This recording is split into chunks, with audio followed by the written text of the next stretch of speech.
Então, agora está com a gravação. Bom, então nós vamos acalmando os nossos corações, buscando apaziguar nosso pensamento, a nossa mente, e afastando, pelo menos momentaneamente, nossas angústias e aflições, para darmos lugar em nossas mentes às intuições aqui recebidas, aos esclarecimentos que podem vir eventualmente através do livro aqui estudado. Que Deus, nosso Criador, possa nos abençoar com mais esse dia de vida e com esse encontro frutífero que nós temos todas as segundas-feiras, acompanhados pela espiritualidade, pelos nossos amigos, guias e mentores que nos acompanham semanalmente. Somos gratos também a Jesus, nosso guia e mestre, por todos os exemplos deixados e esperamos que as lições aqui discutidas, debatidas, possam ser de grande proveito para todos nós, de modo que nós possamos terminar os estudos de hoje um pouco melhores do que quando iniciamos. Sendo assim, muito agradecidos pela oportunidade presente, nós abrimos os estudos de hoje com a prece que o nosso querido Mestre Jesus já nos ensinou. Pai nosso que estais nos céus, santificado seja o vosso nome. Venha a nós o vosso reino e seja feita a vossa vontade, assim na terra como nos céus. O pão nosso de cada dia nos dai hoje. Perdoa, Pai, as nossas dívidas, assim como nós também devemos perdoar os nossos devedores. Não nos deixeis cair em tentações e livrai-nos de todos os males. Que assim seja, e graças a Deus.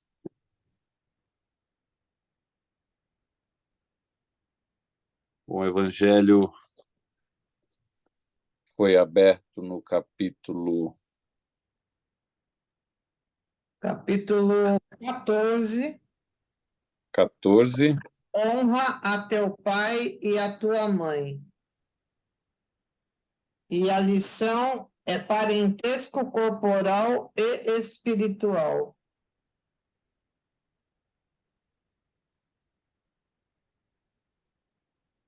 Ótimo.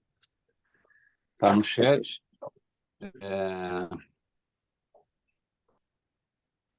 Eu estava acessando no computador para compartilhar o livro aqui.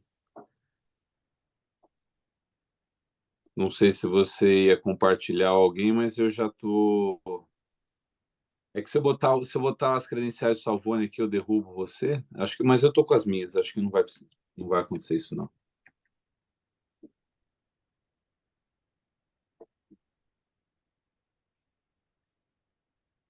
Aí, tô aqui. Tá. O livro já está abrindo aqui.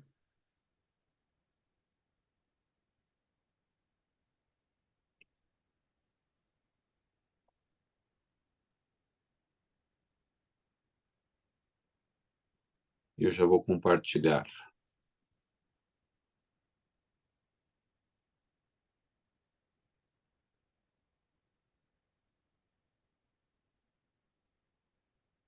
Bom, a gente tinha parado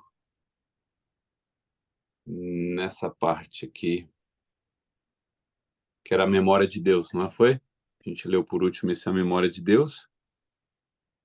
E agora a gente, eu não sei se vocês concordam, eu estou falando de memória. E tem 12 hipóteses e imagens. Isso, aqui. Eu estou vendo a Vivian entrou aí, não está aí, a Vivian está aí. Temos a Vivian, temos o Sandro, e outras pessoas mais que podem querer aí participar da leitura. Ficou grande assim ou tá bom? Estou vendo o celular, parece que tá ok. Ou tá muito grande? Tá ok. Não, agora está muito grande.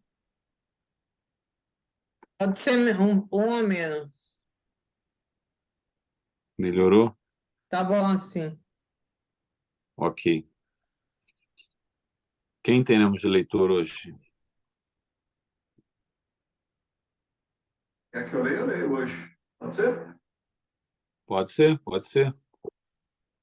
Então tá, vou começar aqui, ó, hipóteses e imagens.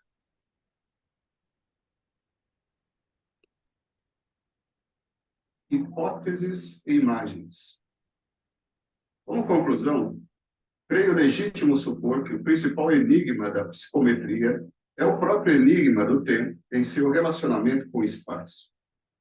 Presos ao corpo físico, somos seres condicionados a um universo tridimensional, no qual o tempo também se apresenta em 3 fases ou dimensões: presente, passado e futuro.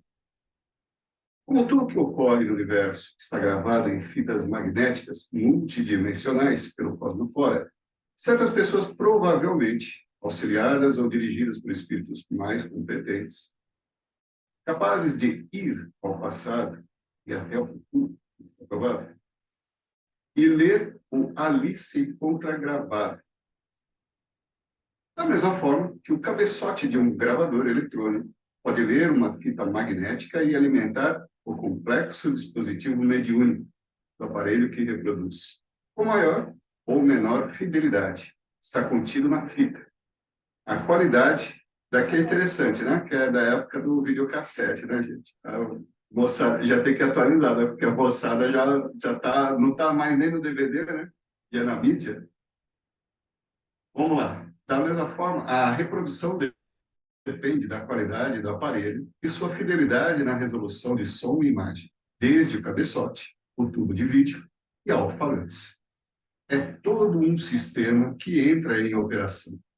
Se você olhar um filme cinematográfico da luz, poderá distinguir imagens estáticas ali impressas, embora não o som do filme. Se, porém, tomar uma fita magnética com som e imagens gravados, nada perceberá ao olho desarmado. Um exame de laboratório, você verá apenas que há uma película de plástico e uma finíssima camada de óxido de ferro e cromo. Nada mais. Para saber se alguma coisa está gravada ali, você precisará fazer passar a fita por olho apropriado de videocassete. Sei bem que isso não é uma explicação, e sim uma hipótese formulada por analogia. Não passa de um artifício para se chegar ao entendimento de um pouco complexo problema. A matemática ensina que, às vezes, precisamos de um número falso para descobrir o verdadeiro. No caso, o número não é falso, é apenas hipotético e pode estar certo. Uma imagem de uma realidade que apenas se reflete em nosso plano, ao alcance da nossa inteligência e dentro do quadro dos nossos conhecimentos atuais.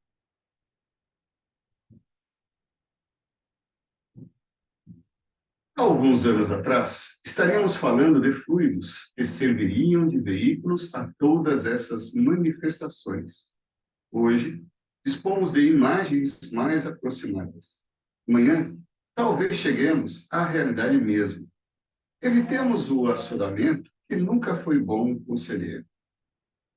Resta uma imagem semelhante para figurar o sistema que liga o psicômetro, ou seja, o cabeçote do gravador, com a fita de DT, ou seja, a memória de Deus.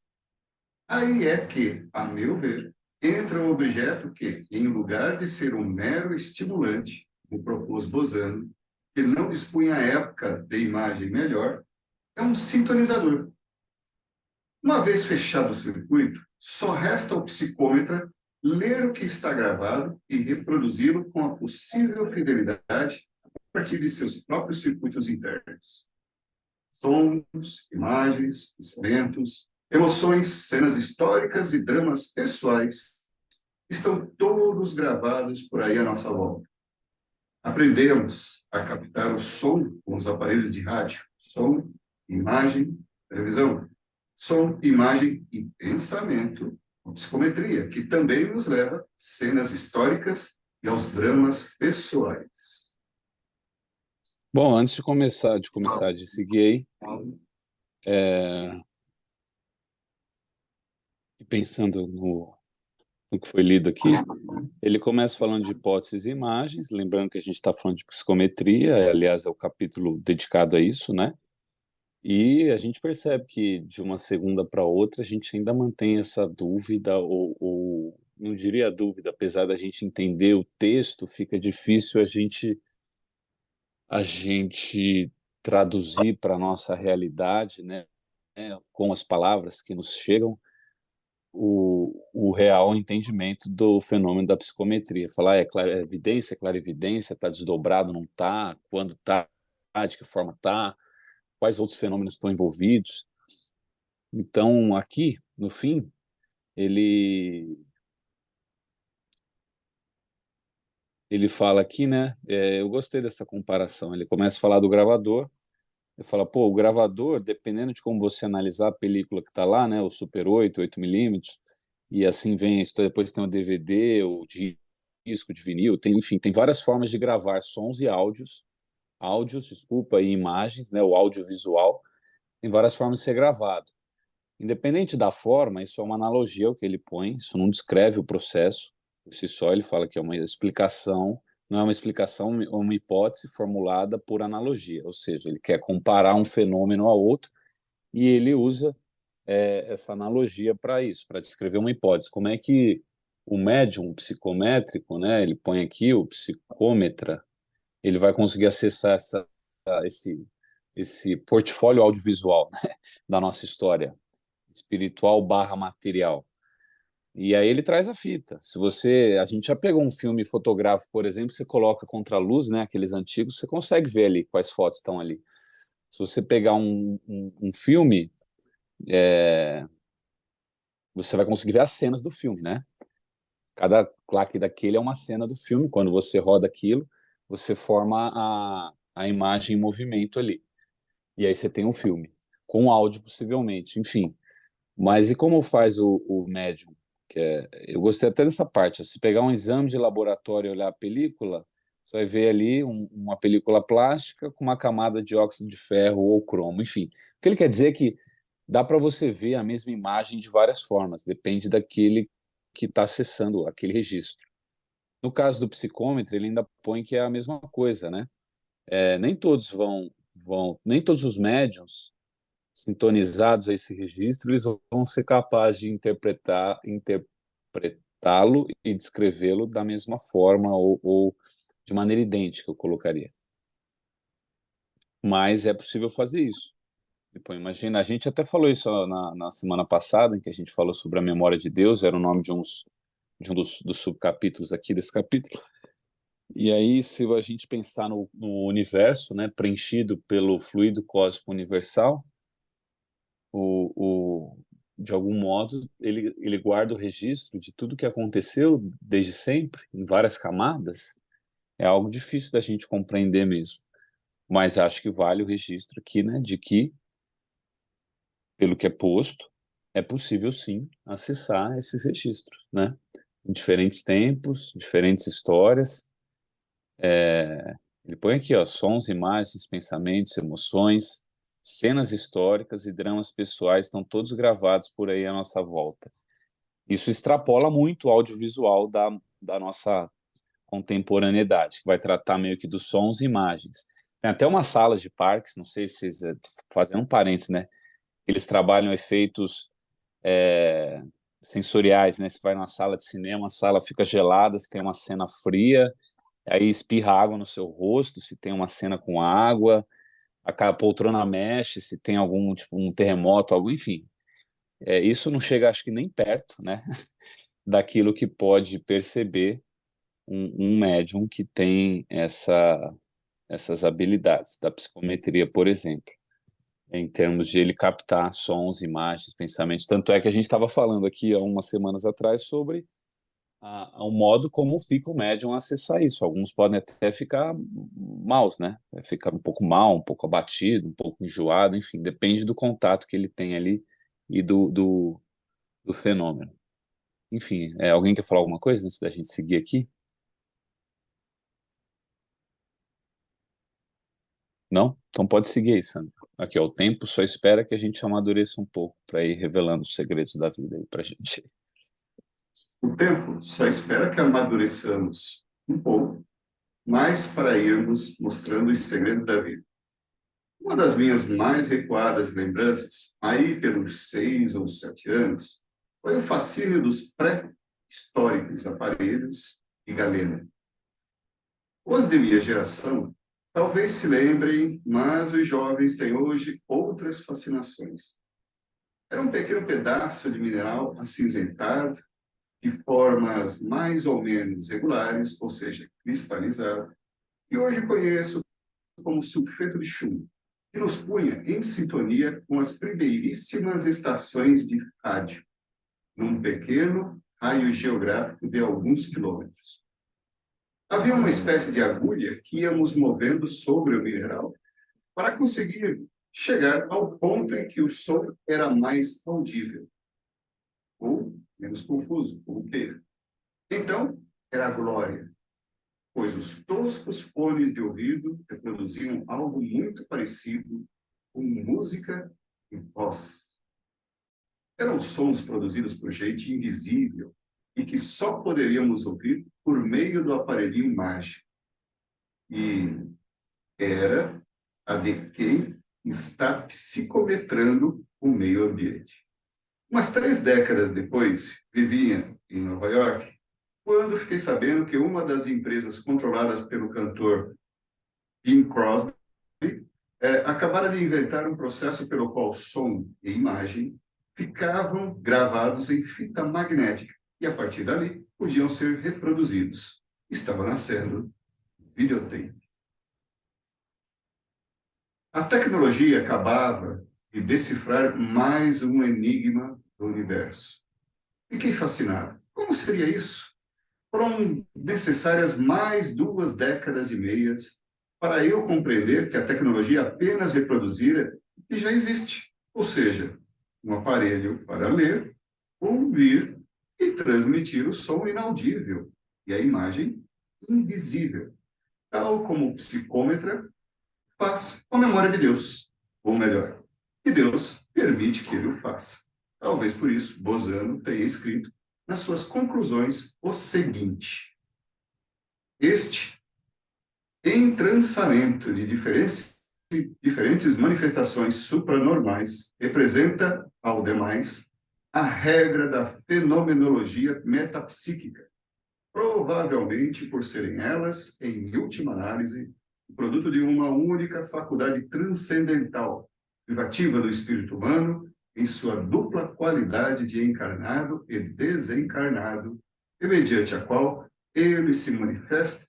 Evoluti, Bozano, Ernesto, 1930. Sem crítica ao autor e ao seu brilhante tradutor, sinto-me no dever de confessar que prefiro o modo de dizer de nosso querido amigo Paulo de Tarso, que expressou tudo isso com uma só frase simples e direta. Assim: há diversidade de carismas, mas o espírito é o mesmo.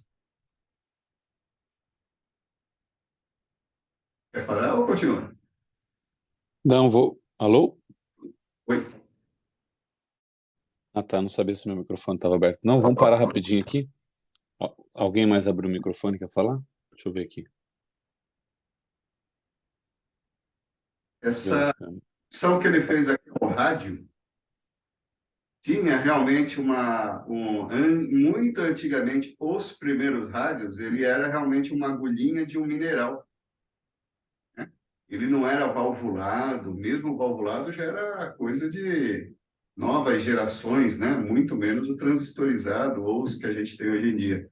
Mas realmente era uma pedra mineral e ela conseguia decodificar, né? Ela conseguia ler as ondas de rádio das primeiras estações. Era um radinho bem simples. Eu sei, inclusive, que era uma raridade. Hoje era vendido assim de forma caríssima, né? Porque nem tem mais. Mas era uma pedrinha, como se fosse uma magnetita, né? Como se fosse um imãzinho que ele tinha. E que aí ele conseguia, veja só que coisa impressionante, que é essa comparação que ele faz. Ele conseguia captar essas ondas magnéticas das primeiras emissoras. Os primeiros rádios, eles eram assim. Impressionante. Ah, não, só ia fazer um comentário aqui, só para não deixar passar. Quando ele põe aqui esse entrançamento de diferentes manifestações supranormais representa ao demais a regra da fenomenologia metapsíquica. provavelmente por serem elas, em última análise, o produto de uma única faculdade transcendental, que é privativa do espírito humano, em sua dupla qualidade encarnado e desencarnado, e mediante a qual ele se manifesta e evolui. Bom, aqui o meu entendimento, tá? Quando ele fala de fenomenologia metapsíquica, eu acho que a regra pela qual a gente determina que a gente age pelo pensamento. É um fenômeno em que a gente vai agir pelo pensamento, seja de modo encarnado ou desencarnado, o princípio inteligente, uma vez que ele evolui, né, o princípio espiritual para esse estágio de espírito humano, a gente vai se manifestar, não importa onde a gente está no universo, qual é a condição do espírito, seja ele encarnado, desencarnado, né, o período de erraticidade entre uma encarnação e outra, a gente se manifesta pelo pensamento, desde os mais primitivos até os mais evoluídos, e a gente evolui. Nesse sentido, é só fazer um link com a frase do Paulo de Tarso, que ele fala, eu prefiro descrever o que está aqui com uma única frase do Paulo de Tarso. Há diversidade de carismas, mas o espírito é o mesmo. Eu não sei o que vocês entendem disso, queria só botar para discussão, saber também o que vocês entenderam. Eu entendo que o espírito é o mesmo, eu sou o mesmo, mas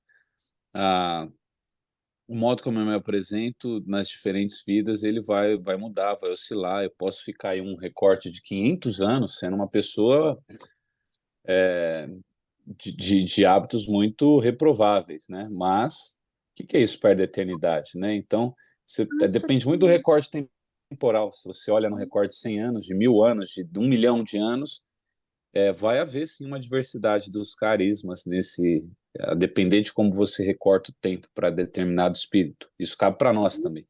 Mas o Não espírito é o mesmo. Pode falar. Não seria, ele está querendo dizer que não importa o veículo, não importa o veículo, a comunicação é a mesma. Não importa se você está chamando isso de mediunidade ou se você está chamando isso de... Como é que o termo aqui usado é?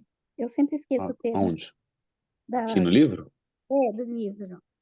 Se isso não importa o nome, a nomenclatura, é a mesma coisa, é a comunicação de espírito a espírito. Seja ele de desencarnado para encarnado, seja de encarnado para encarnado, o objetivo é o mesmo, né? O comunicar. Divirge a palavra, mediunidade, vidência, clarividência, no caso aqui, estudado, o nome muda, mas a coisa é a mesma, é como o Roberto falou, né?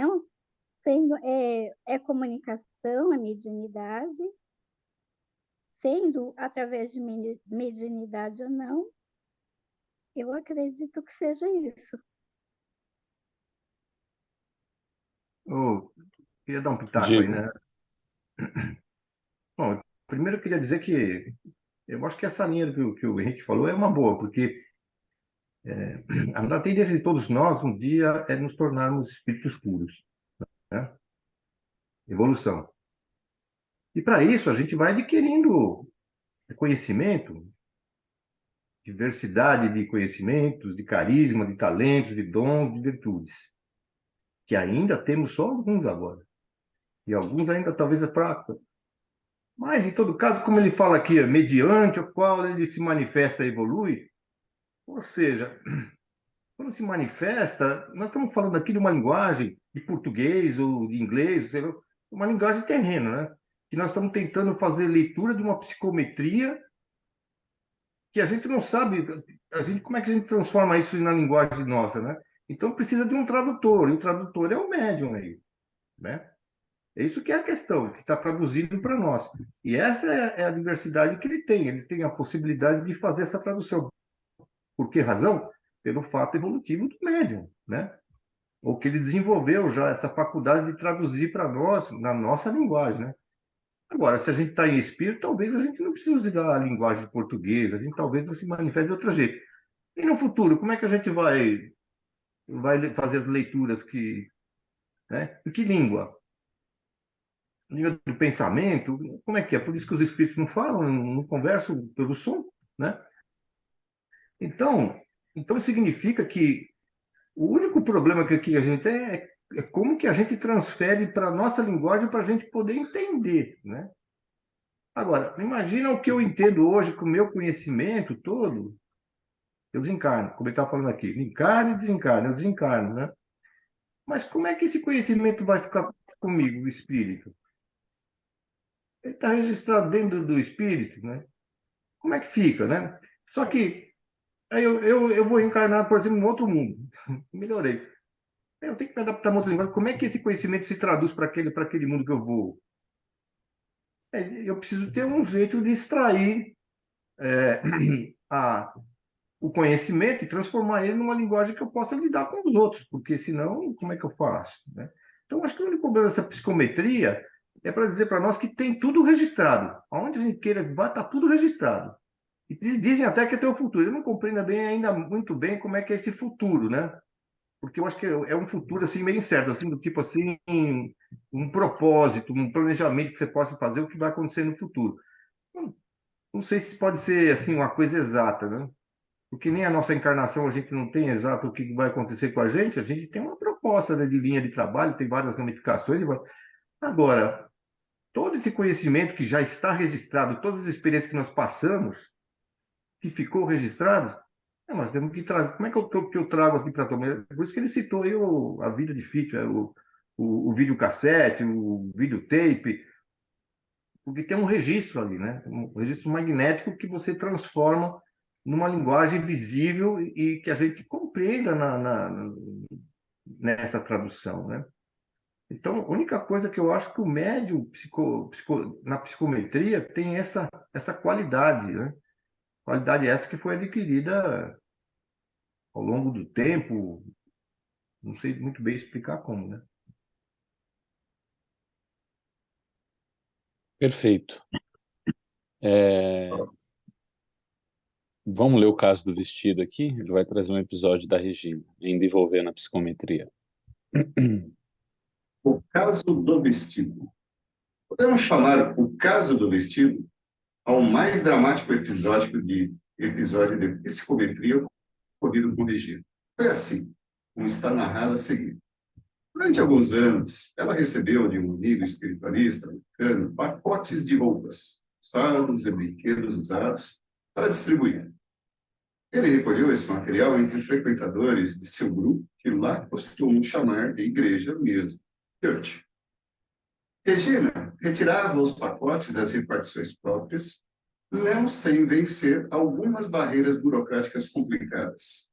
Selecionava o material e classificava-o e o distribuía pelos vários centros espíritas de seu conhecimento e confiança para entregar aos necessitados. Certas peças ela encaminhava a bazares administrados pelos próprios centros. Eles vendiam para aplicar o produto em atividades sociais. Em vez de dar o material, entregava o dinheiro para a finalidade social a que se destinava. Uma vez, ela decidiu comprar um dos vestidos para seu uso pessoal. Eram roupas de boa qualidade que demonstravam quase sempre pouco uso e estavam em bom estado, como também os calçados. Os brinquedos é que necessitavam de reparos de pequena monta. Regina chegou mesmo a desenvolver uma boa técnica de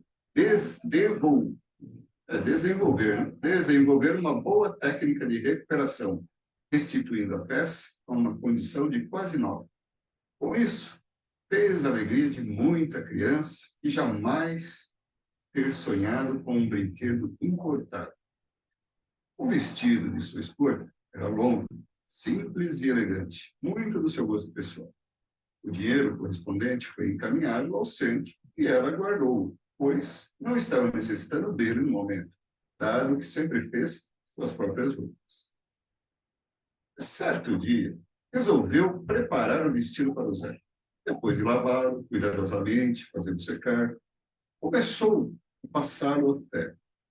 Sentiu-se logo invadida por uma sensação de tristeza, que foi crescendo e dominando o seu pensamento e suas emoções. Era uma angústia vaga, indefinida a princípio, mas real. Nada havia no momento de particularmente aflitivo para ela. Estava de férias e sentia-se feliz, nada tendo de especial a desenhar, nem a desejar, nem motivo algum para sentir-se melancólica. A angústia foi num crescendo e trouxe com ela uma sensação de medo, pesar, que a afligia.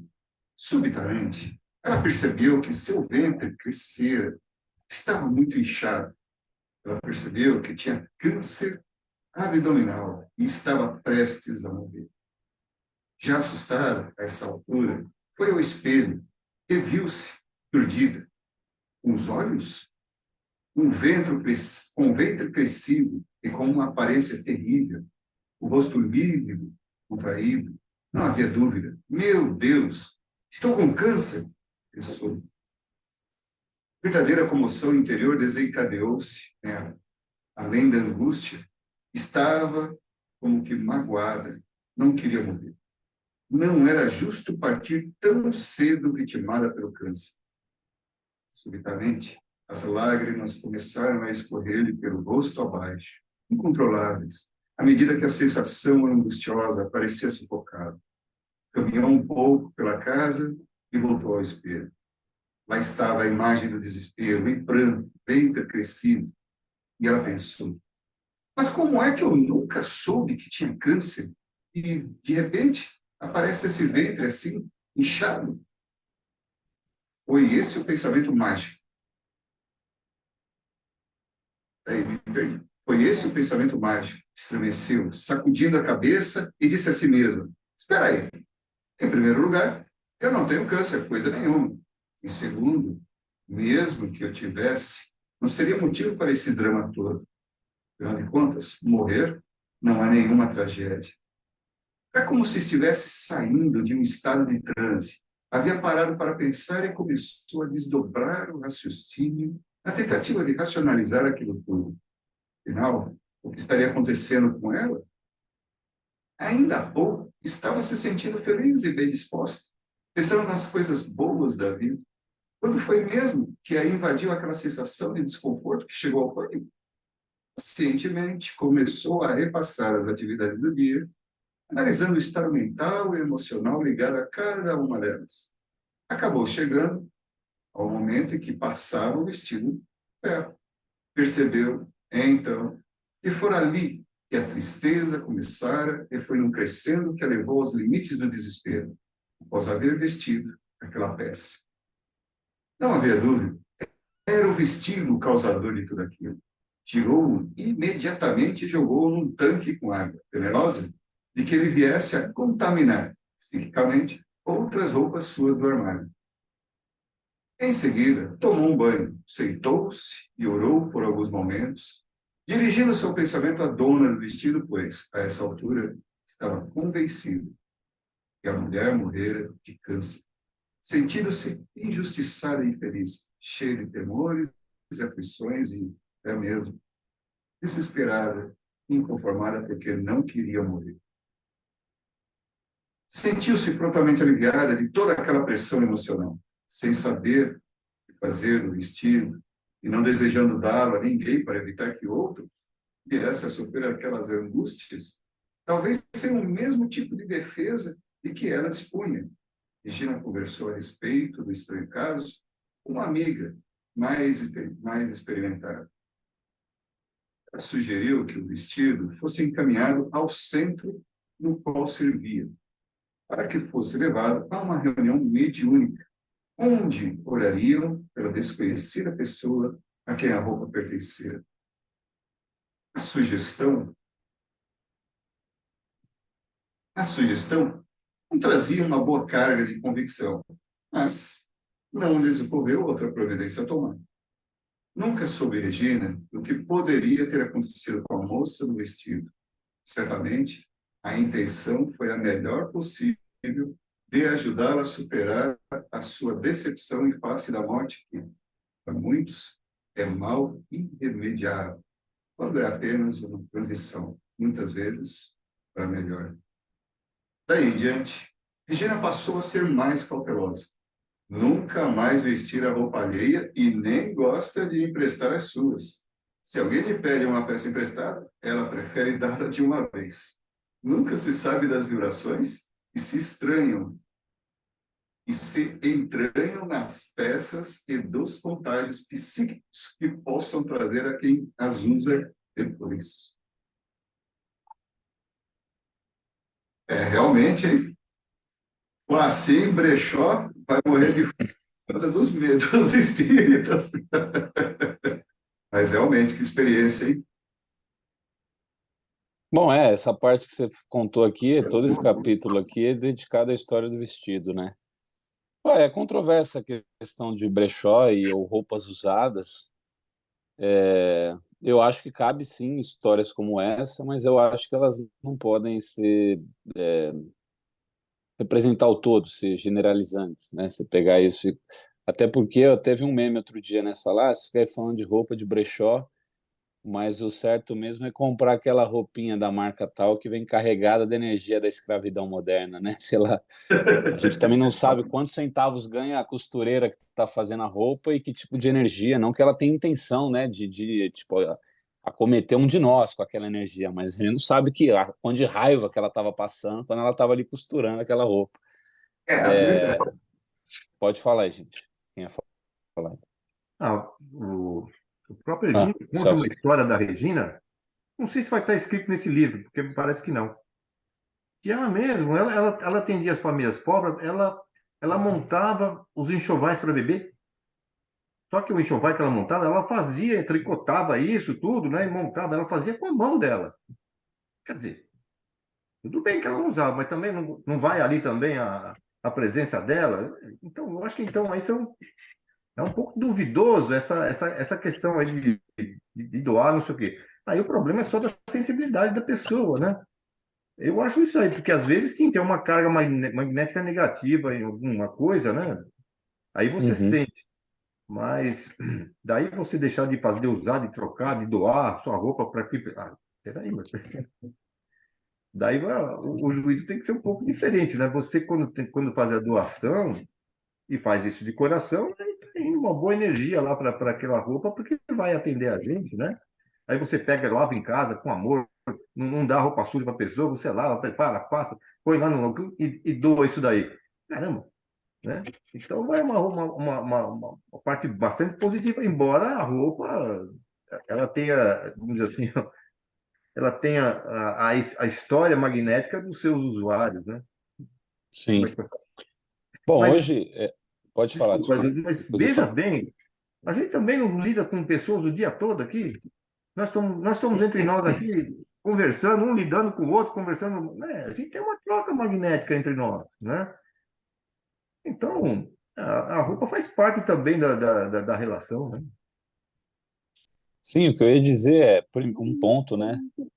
Esse negócio hoje tem um nome isso, que é economia circular. Dentro das organizações não governamentais, instituições religiosas, isso é doação. Mas existe uma economia por trás da reutilização de peças, não só de roupas, mas móveis, de tudo. É a economia circular. E aí o que eu ia dizer bom, se o mercado está olhando para isso, é porque já extrapolou as esferas, né, da ação social. Mas ainda assim, a reutilização de objetos, queria chegar nesse ponto, seja por meio de economia circular ou doação, eu acho que esse caso aqui, por exemplo, eu diria que a doação é uma regra e eventos como esse são a exceção. Então, você não pode tratar a regra pela exceção, mas sim, eventualmente você vai ter um problema em um outro objeto e eu ainda colocaria, seja ele usado ou novo, a depender do histórico dele e de quem ele cruzar, se for um médico com esse tipo de sensibilidade, ele pode sim ali se sentir um pouco mal, ter uma sensação ruim.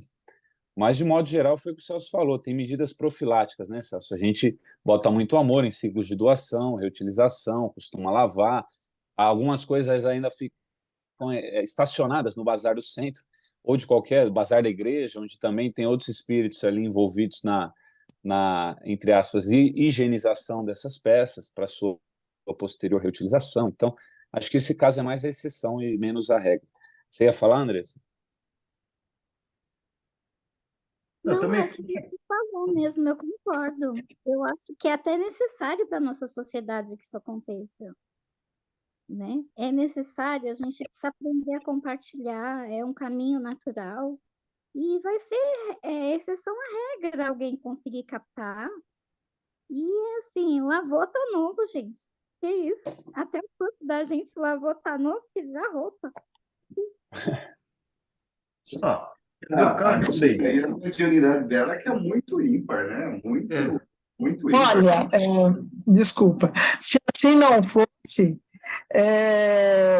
eu sou prova de que eu estou sobrevivendo, porque eu já comprei muita roupa lá no bazar, né? A tia sempre me falava assim, pode levar, Sônia, isso é de gente de bem. Eu tive muita roupa comprada no bazar, trouxe para as crianças aqui do prédio. Todo mundo sobreviveu, graças a Deus, e eu acredito até que fomos ajudados pela nossa intenção, os nossos irmãos também dão uma forcinha e a gente acaba tendo uma boa utilização dessas roupas. Eu não tive problema, graças a Deus, né? E comprei Eu, bastante. por exemplo, já faz, viu, Sônia, faz muito tempo que eu não compro carro novo, eu só compro carro usado. Então. Meus carros tudo usado aqui, Do Se carro. fosse faz assim, tempo que eu... Inclusive, o último aqui que eu comprei, ele tinha sido roubado, né? Aí encontraram ele, lá, o seguro achou não sei aonde aqui, né? Depois aí o rapaz resolveu dar uma reforma do carro e eu acabei comprando. E o carro saiu mais barato por causa disso. Mas para mim é uma beleza, ele está novíssimo. Bem.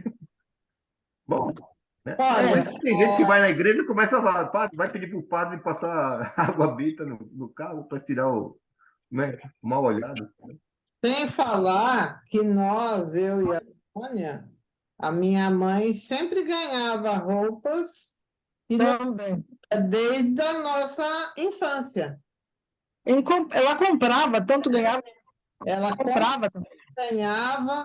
Então a gente cresceu usando roupa de outras pessoas. E nada. Tudo roupa boa, gente. A Mas gente eu é coisa boa. acho que tem que ser acrescentado uma coisa de que a mediunidade tem um negócio diferente, né? A sensibilidade mediúnica, ela é muito maior do que aquele que não tem a mediunidade, né?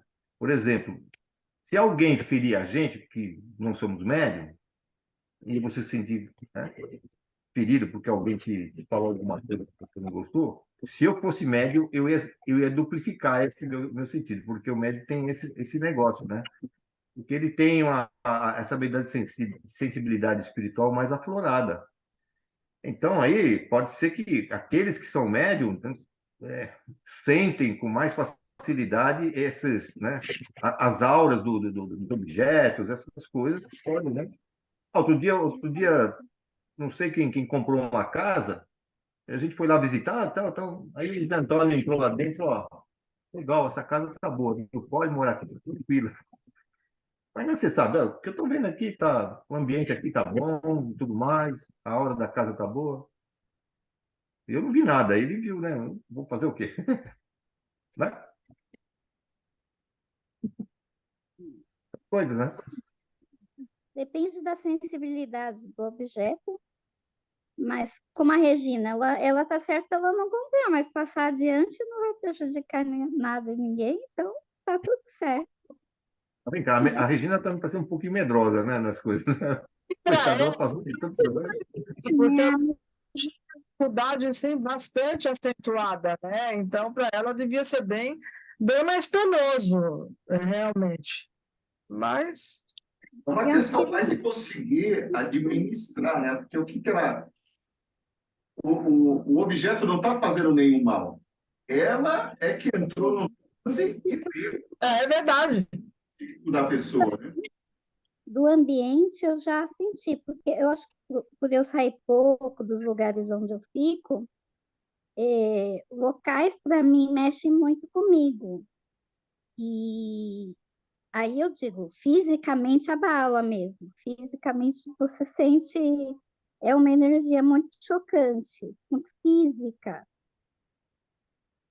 Não há nem explicação. Quando você está num ambiente que a energia é muito intensa e muito pesada, dá para cortar com faca, é o que eu digo, sabe?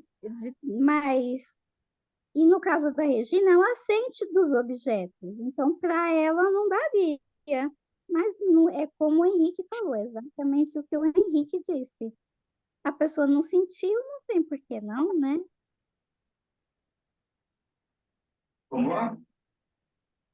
Vamos. Detetives psíquicos. Bom, pelo horário, acho que esse é o último trecho que a gente vai conseguir ler. Depois vai começar o capítulo 10, Déjà Vu, um clássico das nossas vidas. Quem nunca sentiu um déjà vu, né? Mas esse é só para a segunda que vem, né? Hoje a gente vai encerrar aqui no Detetives Psíquicos. Você segue aí, por favor, Sandra. Detetives psíquicos. Isso faz lembrar alguns dos famosos detetives psíquicos, dos quais cuida Colin Wilson no seu já citado livro e do que também nos dá conhecimento Jack Harrison Pollack, em seu magnífico, esse eu não sei aqui pronunciar, Croiset, de Claire Goyen. Eles costumam pedir um objeto que a pessoa desaparecida tenha usado, especialmente uma peça de roupa. As íntimas são melhores. A partir do momento em que entram na faixa de sintonia, seguem inapelavelmente a trilha psíquica até que encontrem a pessoa procurada, viva ou morta. Às vezes, como temos observado repetidamente, o tempo interfere com os seus enigmas. Vejamos mais um desses casos, para o qual nem foi preciso tomar nas mãos nenhum objeto sintonizador. Bastou um telefone. Um menino de 7 anos desapareceu Desculpa. em 21 de fevereiro de 1951, na Holanda. 3 dias mais tarde, após buscas infrutíferas da polícia, a professora do menino telefonou para Croiset. Ele começou a ter suas visões na hora. Vejam só o que ele informa. Vejo um quadro bem nítido da criança. Vejo barracas militares e um campo de tiro. O terreno é gramado e há uma pequena elevação. Vejo também água. Foi essa água que a criança caiu. Foi nessa água que a criança caiu e morreu afogada. Ela ainda está lá. Seu corpo será encontrado por um homem num pequeno bar. Esse homem usa uma fita colorida em torno do boné. Quem vem de Enschede, lugar onde a criança vivia, para Utrecht, tem esse local à sua esquerda da estrada. Pollack, Czech, 1965. Onde se depreende que Croiset viu todo o cenário da tragédia e mais o passado. O menino caindo na água e afogando-se. O presente, ele ainda está lá. No futuro, será encontrado por um homem com uma fita colorida no boné. Vamos parar por aqui mesmo, antes que a gente também saia por aí, além dos limites de tempo e espaço. Seja como for, em todo o processo de psicometria, há uma sintonização prévia. No caso de Regina, Steve, o Edith, Althorn e outros, há algum objeto de uso pessoal, ou até mesmo contato telefônico de uma pessoa interessada na solução dos mistérios dos desaparecidos. Como vimos, o Gerard Croiset.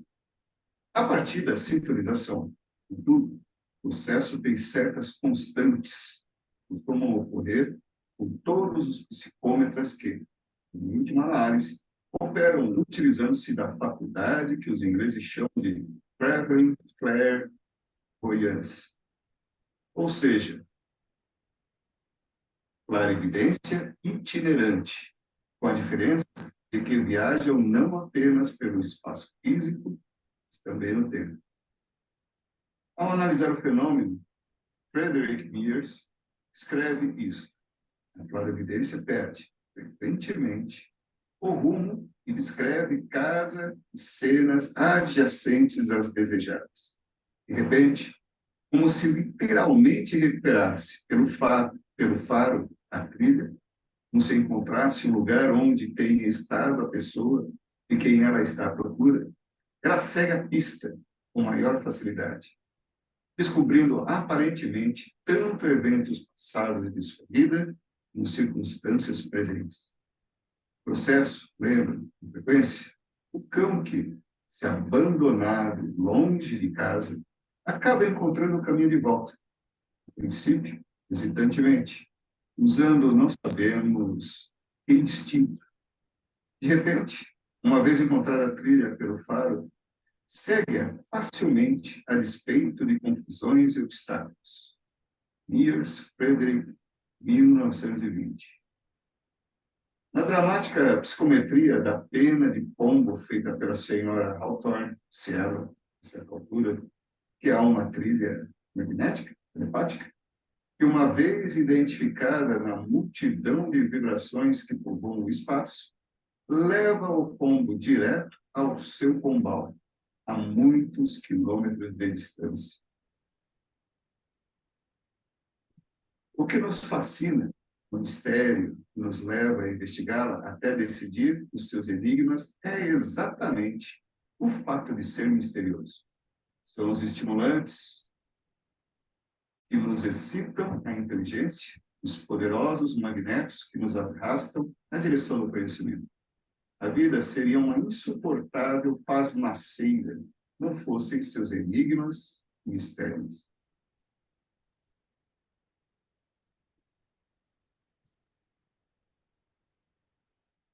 Bom, eu não sei, a gente tem ainda uns minutos. Vocês querem ler aqui o déjà vu?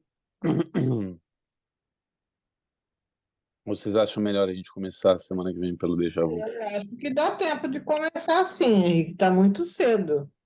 Quer dizer, muito cedo? Bom, aí vem aí com o pessoal. Não, faltam 2 para as 9. Normalmente a gente sempre leva uns minutinhos a mais. Então tá, pode começar a ler aí, se vocês... Capítulo 10, Déjà Vu. Introdução. Se é que tive alguma sensibilidade anímica ostensiva, foi aí pelo início da adolescência. Via-me, com frequência, em situações da vida nas quais minha convicção absoluta de já ter vivido aquela cena.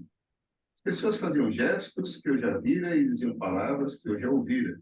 E até eu próprio fazia e dizia coisas que, para mim, era uma repetição e, portanto, já acontecido. Totalmente despreparado para esse tipo de manifestação, assaltava-me uma estranhíssima sensação de irrealidade. Como era possível saber exatamente o que esta ou aquela pessoa iria dizer ou fazer? Onde estava eu? Não? No passado? No qual aquilo ainda estava acontecendo? Ou no presente? Apenas recordando o acontecido? Só muitos anos mais tarde é que vim a entender que ali estavam meus primeiros confrontos com a misteriosa e complexa magia do tempo. De alguma forma que ainda hoje me confunde, tanto quanto naquela época, meu espírito desfazia as amarras do tempo e eu dominava por alguns momentos, livre e solto pela multidão cósmica de tempo e espaço infinitos. Mas, como o pássaro ainda implume e bisonho que tenta voar sozinho, eu caía logo ao chão, de volta à dura realidade, onde tudo está arrumadinho na sequência certa e familiar, ou seja, passado, presente, futuro, dentro da qual podemos lembrar o passado, mas não o futuro. Descobriria também que o mundo inteiro adotou a expressão francesa para rotular o estranho fenômeno, chamando-o déjà vu, ou já visto. Ou já visto. Infelizmente, acho que quebrei de uma vez as asas porque nunca mais, depois de adulto, consegui escapar dos grilhões pesados do tempo. Pelo menos, me lembre. Por outro lado, penso agora, e que me adiantaria isso? Eu continuaria a ignorar os mecanismos da coisa.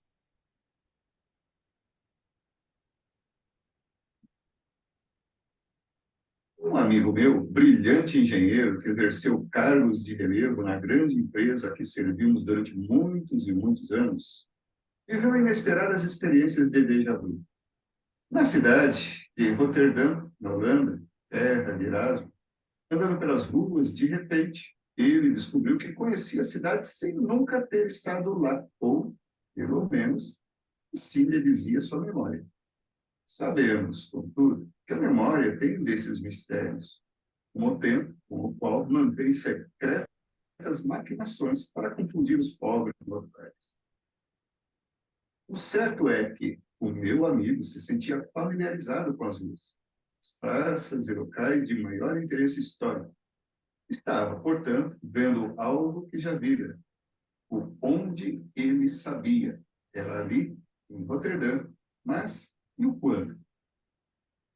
Às vezes, como acontecia com J.W. Dood, tais visões antecipadas, que depois seriam déjà vu, ocorriam em sonho. Logo ao acordar, Dood anotava cuidadosamente seus sonhos e, então, era só ficar à espera de que acontecesse.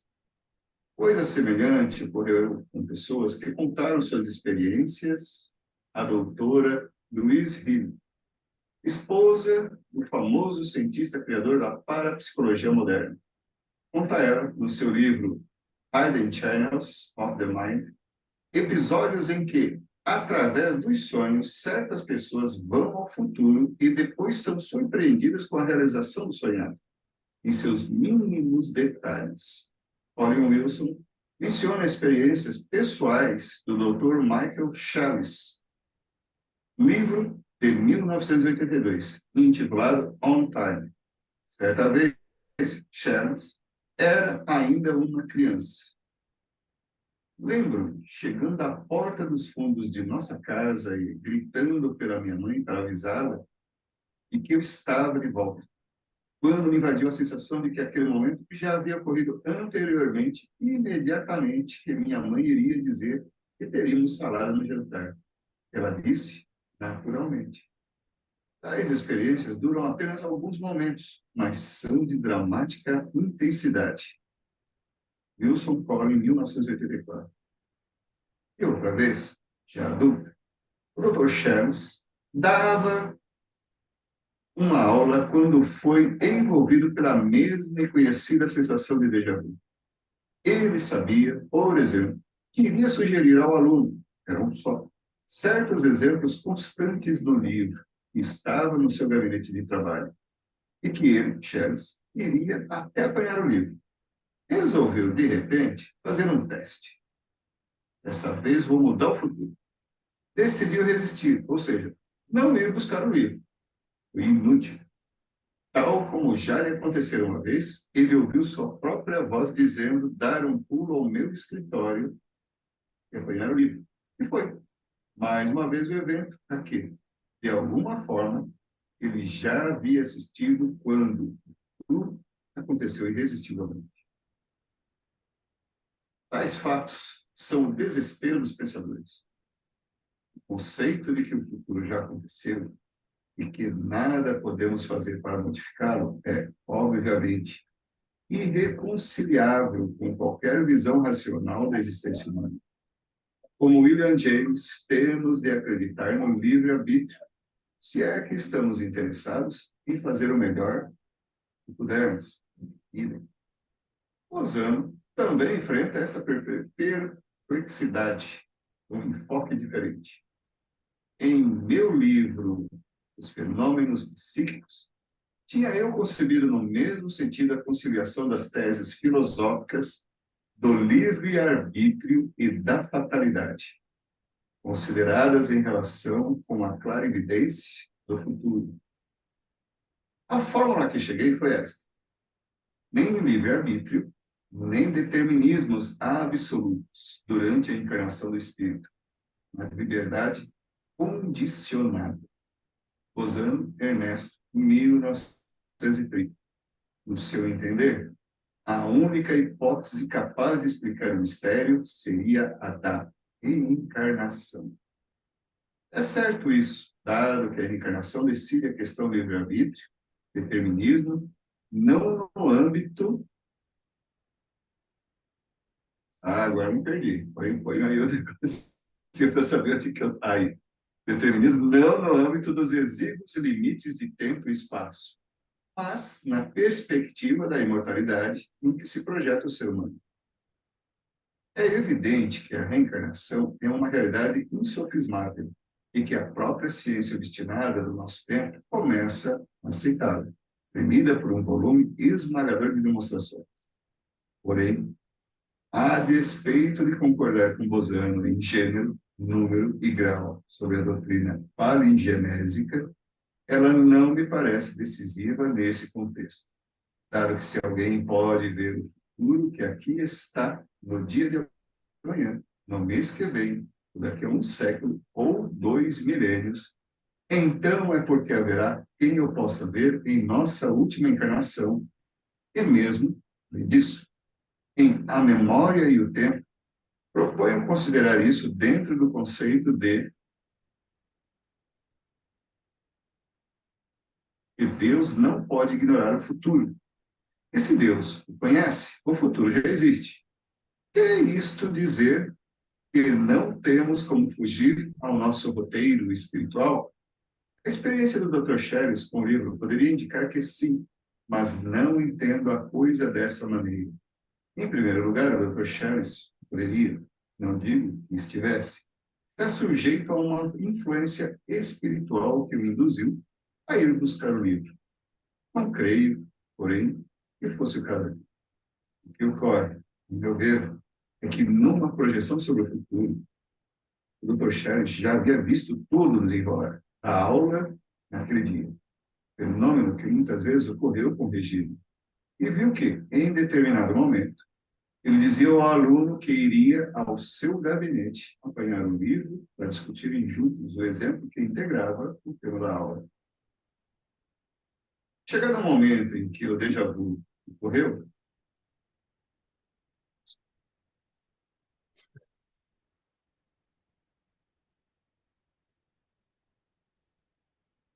Pô, bati sem querer aqui, desculpa. Ele voltou já. no meu não voltou, não. Aí, Aqui eu cliquei rapidinho para voltar, ele demorou. chegado o momento em que o déjà vu ocorreu, ele quis deliberadamente interferir e simplesmente não conseguiu. Se tivesse conseguido, então sim,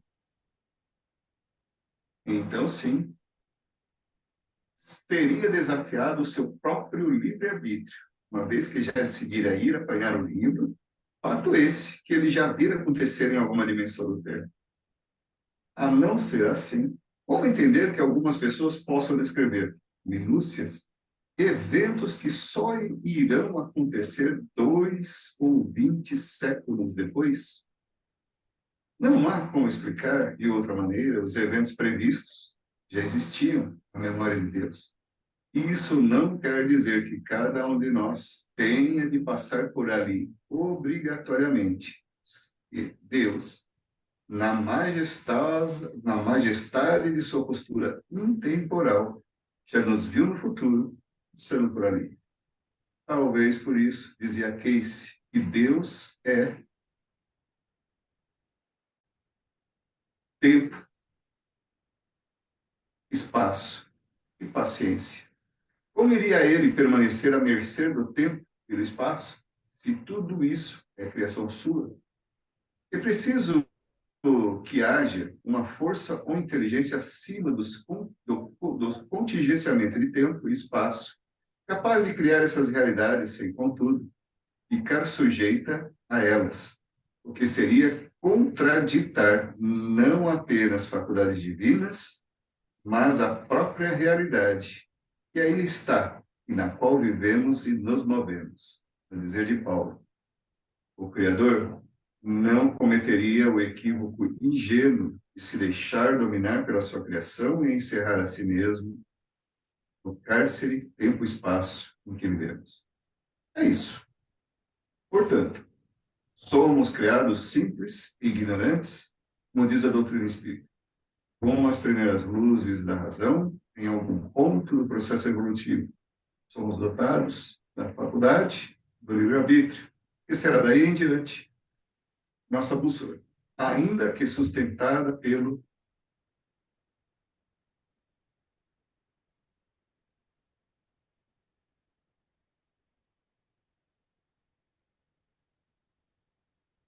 Aqui, ó, ainda que sustentada pelo instinto e inteligência que não erra.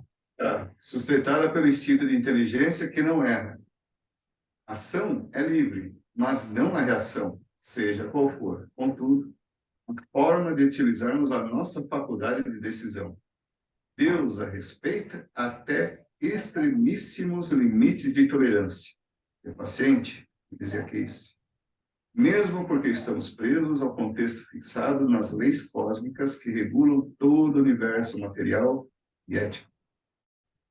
Sejam quais as nossas decisões, por mais longo seja o caminho a percorrer, há de haver uma inteligência reguladora que já nos viu percorrendo todo o caminho e vai dar nos últimos patamares da perfeição.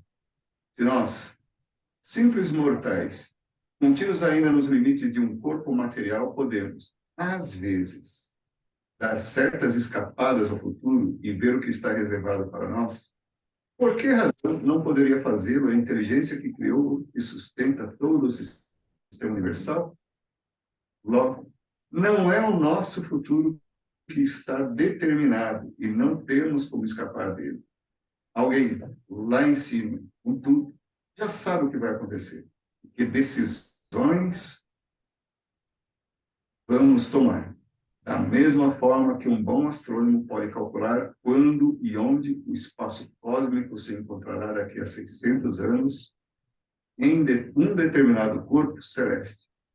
O que para nós parece errático, irregular, complexo e incompreensível é a aritmética elementar na mente divina. Entendendo, pois, o déjà vu, como simples espiada no futuro, quando nos é exibida, não se sabe por que mecanismos ocultos e ainda incompreensíveis a dramatização de decisões que ainda iremos tomar, mas que, na escala divina, já estão tomadas. Deus é paciente. Ele espera até que tenhamos aprendido a tomá-las corretamente. E estará ainda à nossa espera quando, afinal, chegarmos ao verdadeiro núcleo da sua realidade. De vez que, por enquanto, e por muito tempo ainda, estaremos apenas na sua periferia, com partículas infinitesimais que, no entanto, compõem juntas a sua grandeza transcendente. E tudo isto, uma só realidade futura está escrita, determinada, inevitável, a da perfeição. Bom, a segunda que vem ele traz aqui, ó, como funciona o processo. A gente pode entender melhor, mas de modo geral, ele fala aqui bastante, fala de modo poético, fala sobre os mecanismos do universo, do cosmos, sobre Deus estar acima do tempo e do espaço. E aí, numa analogia bem porca, assim, tipo, imaginem vocês no topo lá no pico do Everest, ou aquelas cenas clássicas lá do desenho do Papaléguas, né? Tem o coiote e o Papaléguas. A depender de um persegue o outro ali, a depender da posição em que você está, vendo a trajetória de um objeto, de uma pessoa na vida, por exemplo, né? Se a gente fosse extrapolar isso para as nossas vidas, não fica, como ele põe aqui, uma questão de aritmética elementar na mente divina. Não é difícil você entender, falar, aquele sujeito está naquela trajetória ali, ele vai trombar naquele muro, né? É bem assim plástico, né? E bem material esse exemplo. De modo geral, e a gente sabe, né, quais são os caminhos que levam a Deus? Todos os caminhos levam a Deus. Ele encerra esse capítulo, inclusive, falando isso, né, que a realidade futura ela já está determinada e é inevitável para todos nós. Só existe um tipo de fatalidade, né, porque ele fala sobre os determinismos lá no Evangelho. Qual que é o tipo de fatalidade que é existente, presente, patente na nossa vida? É a perfeição, né? Ninguém aqui vai escapar disso. Existem muitos os caminhos que vão levar a essa perfeição que sugere Deus para a nossa vida no cosmos. E aí, nesse sentido, a gente não conhece todos os caminhos, né? É difícil para a gente explorar, inclusive na nossa mente. Aliás, ele fala aqui da mente, né? sobre decisões que estão tomadas no plano espiritual. Você aqui, né, eu estou pensando, amanhã eu troco de emprego, não troco, troco de carro, não troco, enfim, decisões corriqueiras do dia a dia da nossa vida aí. E, de algum modo, também um outro assunto que cruza com esse é a gente entender nossa mente, né? Porque os corpos sutis são muitos, é mais do que espírito e perispírito, pura e simplesmente. Então, a gente tem um corpo mental, existe um caminho entre o espírito, a mente, o cérebro e o que você está processando agora. Então, pode ser sim que, de algum modo, em instâncias, né, em que atua o campo, o corpo mental, desculpa, algumas ações por meio do pensamento, que é o modo de agir do espírito, algumas ações já tenham sido realizadas, né, no pensamento. Eu não realizei isso aqui na Terra, na matéria, né, na materialidade. Não trouxe isso nesse caminho de espírito, mente, um corpo mental e depois o meu cérebro. E aqui eu estou sendo bem simplista nessa trajetória. Então, esse é um ponto, né, aonde atua o nosso espírito, né, em quais instâncias ele atua, porque eu acho que ele atua em muitas, agora eu estou atuando aqui, eu como espírito. Mas a gente não sabe, né, por onde a gente percorre, da importância de estar próximo, de exercer a religiosidade na vida, senão teu espírito está aí pelo cosmos, né, em qualquer lugar mesmo. E aí, sobre isso, ele põe aqui, o logo não é o nosso futuro que está determinado e não temos como escapar dele. É uma questão de princípio de causa e efeito, ação e reação, que são as leis que ele põe aqui, que estão regendo o universo. A elas estamos todos circunscritos, inclusive o nosso livre-arbítrio. Então, ele põe a ação é livre, mas não é a reação. Nesse sentido, né, e pensando que todos os caminhos vão levar a Deus, eu sou livre para agir em todos esses caminhos. De algum modo, é dado a espíritos mais evoluídos e a Deus em sua totalidade a habilidade de conseguir ver todos esses caminhos. É meio um negócio, de novo, né, uma explicação bem simplória, mas tem lá o Doutor Estranho, vocês já viram lá os Vingadores? Doutor Estranho, ele é uma cena do filme lá dos Vingadores, ele, por exemplo, ele viaja no tempo, o Doutor Estranho tem essa habilidade, então ele diz lá para um outro, eu nem lembro quem que era o super-herói, mas ele falou, eu fui no futuro e eu vi todos os cenários possíveis, a gente só ganha em um. E milhões lá, ele fala, eu vi milhões de possibilidades, a gente só ganha em um. É lógico que isso é folclore, é história de super-herói, mas é mais ou menos isso. Imagina que é dado a um grupo de espíritos que já tem um entendimento dessa aritmética, né, cósmica, conseguir ver do topo de um penhasco a gente como espírito e a nossa trajetória, e o cara fala, não é que ele conhece o futuro, mas ele está vendo ali, você correndo e o muro lá na frente, você vai dar de cara no muro. Você não enxerga esse futuro, mas alguns espíritos conseguem enxergar isso, e é o que ele diz, não porque o futuro já está determinado, mas é pelo princípio de ação e reação, no qual você é livre para agir, mas a reação ela é algo que está associado à lei do mesmo modo que a ação. Então, nesse sentido, pode ser sim que o que para a gente é adivinhação do futuro, para alguns espíritos está muito claro. Para Deus, então, óbvio. Mas eu achei legal o jeito como foi fechado o capítulo, né? Em tudo isso, uma só realidade futura está escrita e determinada, inevitavelmente, que é o da perfeição. Então, eu já sei o meu futuro, vocês sabem de vocês também, né? Muito distante, talvez, a não sei quantas vidas de distância, ou anos galácticos, cósmicos, milhões de anos, mas a gente vai chegar lá. Então, esse é um futuro que a gente já conhece, posto aqui pelos espíritos. Agora, o que tem nesse meio do caminho, nesse pequeno intervalo, aí eu não sei, vai depender muito de como eu, Henrique, vou agir nessa vida presente e nas outras, e vocês também.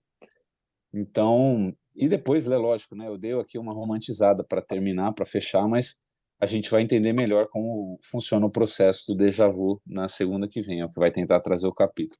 Vocês querem falar um pouco sobre déjà vu, sobre futuro, essas coisas? Então, assim, tudo que fala da criação é complexo demais, porque de fato extrapola a nossa pobre realidade, né, no estágio que a gente está, né? Como debater tanto assim profundo sobre tempo e da criação, se a gente ainda está tão distante disso, né?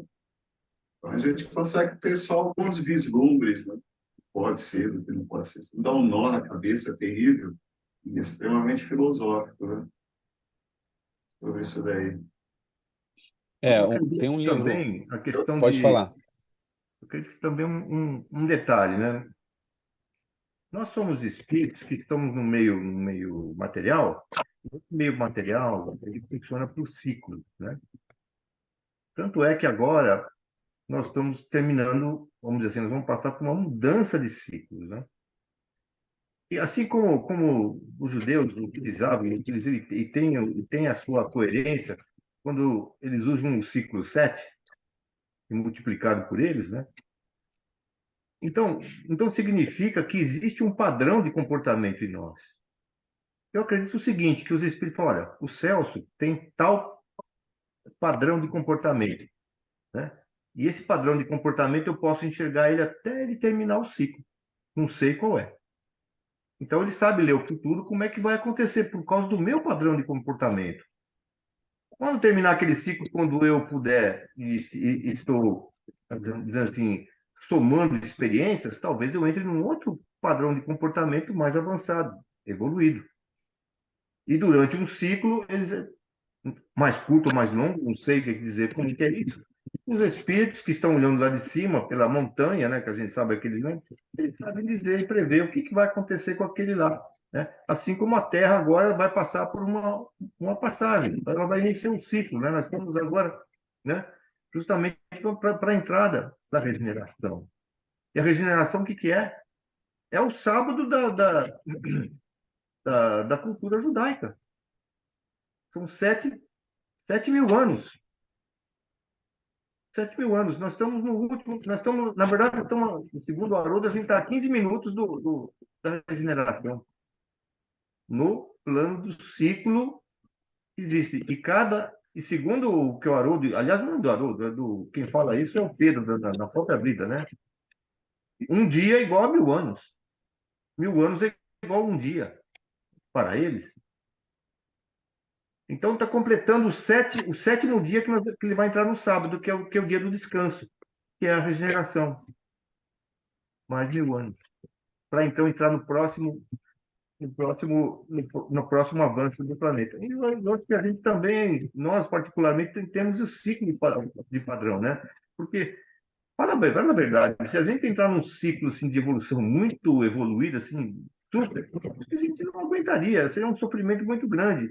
A gente só aguenta um sistema evolutivo que não seja prejudicial ao nosso espírito, né? Então, tem alguns que já evoluíram, por isso que Jesus já tem 4 bilhões, sei lá, 15 bilhões de anos de vida, né? Nós temos um pouquinho, bem menos, né? Mas o nosso padrão de comportamento, ele diz, ele é facilmente verificado através de um ciclo de vida novo. Por exemplo, uma reencarnação, né? A gente vai lá para o plano espiritual, recebe as informações, volta com uma missão, para a gente cumprir aquela missão, quer dizer, o mínimo e tem o máximo. E à medida que a gente vai cumprindo ou não, a gente sabe, o padrão, ele está com esse padrão, ele não sabe se você vai alcançar ou não vai. Eu penso também, né? É uma maneira diferente de pensar, talvez. Ouviu falar aquela teoria das mônadas? Não. Das divisões espirituais, né, antes de dar a essência da vida. Muito complicado. Tudo isso que a gente fala, assim, rapaz, a gente teoriza, né? A gente não tem certeza de nada, né?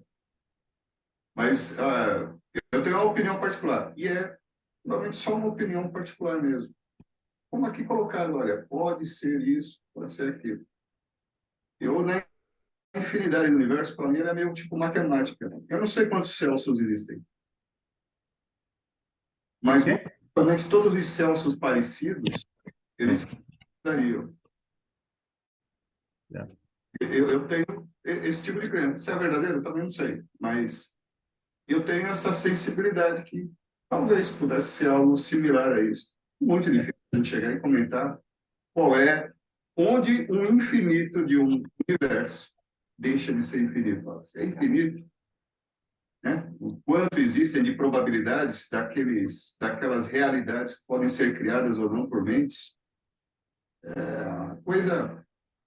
Cada metabolismo, cada pensamento, cada coisa, cada variação que você tenha, em teoria, em hipótese, ela pode ser simplesmente uma nova realidade que se abre para um novo universo, e aí a gente simplesmente consegue, em algum momento, acessar alguns desses pela sua similaridade de sintonia, de tão parecido que o seja. Aos mais distantes você vai sintonizar? Não. Mas os mais próximos? Sim, porque pelo efeito mental e que a gente sabe dos efeitos que a gente tem, aqui como está falando aqui dos psicométricos, em teoria você poderia acessar. E daí você conseguir extrair coisas que são futuras de determinadas realidades que você conseguiria ver isso. Mas é muito complicado, é muito complexo. Fica no chutômetro, não sei. Eu acabei assim, entendendo um negócio aqui. Estou rompendo alguém?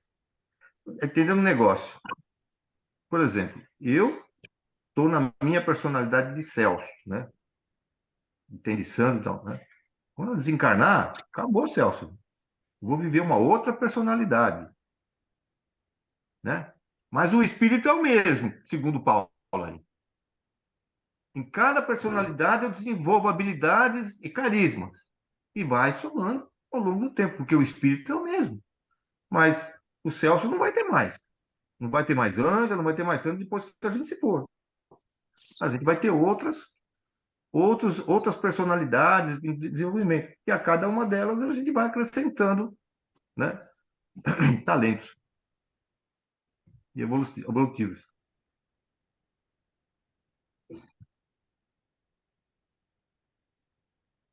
Muito bom.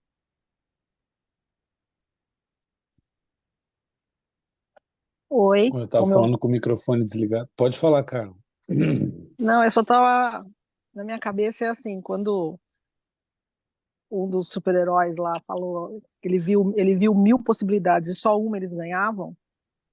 Na minha cabeça é assim, os psicólogos hoje, eles já determinam padrões, né? Então você vê eles falando assim, a probabilidade de um filho, sei lá, ser bêbado, porque o pai é bêbado, além da genética, é muito grande, porque de alguma forma isso fica embutido no subconsciente, alguma coisa assim. Mas na minha cabeça é assim, o espírito tem espíritos tão evoluídos que eles enxergam a gente assim como a gente enxerga os bebês ou os cachorros. Ele olha, para mim, ele olha assim e fala assim, a possibilidade de agora, a hora que eu tirar esse brinquedo, ele chorar, é de 99%. Então, para mim, é assim, esse é o, como falou, adivinhar o futuro. É porque para eles é tão óbvio, assim como para nós é óbvio coisas de, sei lá, de um bebê. Qual vai ser a reação do bebê? Posso estar errado, mas para mim é simples assim. Que eles estão tão na frente que não tem essas. Para a gente é complexo, não para eles. Só isso. Não, concordo. Foi o que eu falei, ele chama de aritmética de Deus aí, ela, nem lembro, a aritmética elementar na mente divina, tá aqui. É mais ou menos isso que você falou, né? Para alguns espíritos isso fica muito cristalino. Olha lá, tá fazendo, lá, reencarnou, falou que ia falar por ali, tá indo por lá, ó. Aí tem a intuição só para o caminho, fala, era por ali, ó, pega a direita. Mas tem nosso livre-arbítrio aí, a gente não, enfim, às vezes não está muito bem sintonizado. Mas vamos ver na segunda que vem como se dá o processo de déjà vu e se ele explica um pouco mais a correlação que tem entre o nosso livre-arbítrio e esse tipo de visão, né? Tem aquela Pode falar. proposta também que eu acho legal, aquele pensamento, né? Se a gente está enxergando a luz de uma estrela, mas ela pode ter morrido já, Aham. né? E nós ainda estamos enxergando a luz dela. Mas aqueles que estão mais evoluídos, os espíritos, já sabem que ela morreu já, que ela não existe mais, né? É a mesma coisa assim, eles já sabem que nós vamos desencarnar. É a mesma coisa, mas eles estão vendo, nós estamos vendo agora aqui, né? Mas no futuro já sabe como é que vai ser as coisas de certa forma, né? Porque consegue ver o que nós não conseguimos. Mas vamos lá no estudo, né? Quem sabe ele fale mais uma coisa boa, né, pra gente. Importante. Exatamente. Bom, alguém mais? Às vezes alguém queria falar algo, não deu tempo, esqueceu. Não? Todo mundo de touquinha aí, eu tô com roupão aqui, ó, gente. Ó. Tá frio. Alguém quer fazer um encerramento?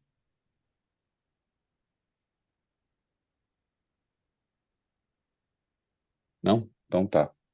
Fiquei prestando atenção nos rostos aqui. Vou fazer um encerramento pra gente. Bom, então nós agradecemos a Deus por mais um dia de vida, agradecemos pelos nossos corpos, pelas imperfeições que carregamos e tanto nos ensinam.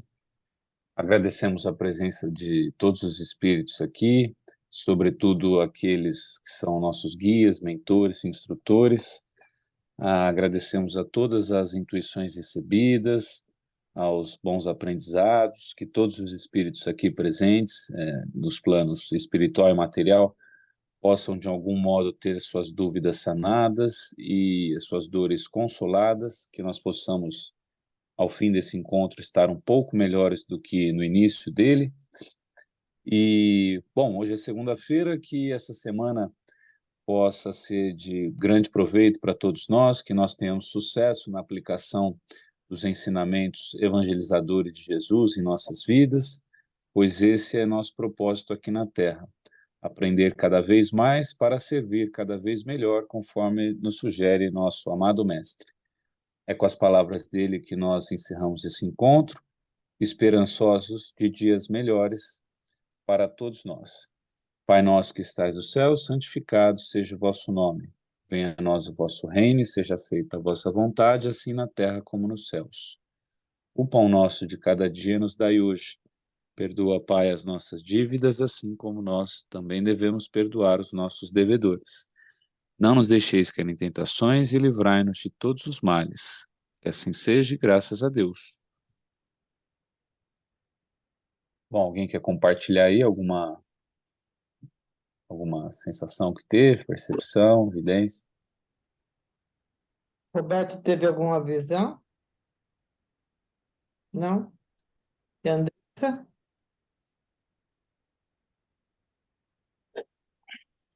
Então, ok, vou encerrar a gravação.